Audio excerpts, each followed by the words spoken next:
Around 4,000 Queensland health workers have been told not to come into work, suspended for not being vaccinated by today's deadline.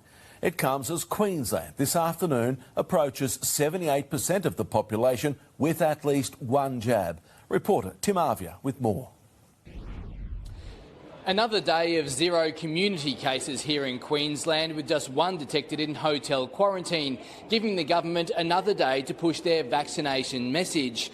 Queensland is expected to hit 70% double dose on or before November 19, which will be the trigger for allowing more interstate arrivals to come in and home quarantine. Although the Health Minister says they're still working out the finer details on how that will occur.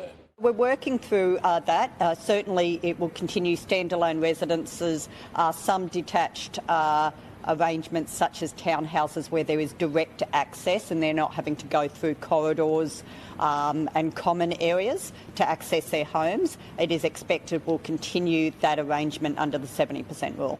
Other states, though, are now seeing international arrivals, but Queensland is standing firm, saying that won't be happening here until the state reaches 90% double vaccination. There could be other variants that are brought in. You have to look at the different vaccines and the efficacy of those. There's a whole lot of reasons. We go off the health advice. This is the health advice that we've received, and we support that health advice. We think it's reasonable and sensible. At the 80% mark, people will be able to fly in from overseas and they'll be able to home quarantine. It's the Northern Hemisphere international winter, which would be the cause of concern, and they're not through their winter yet, so we'll continue to watch that.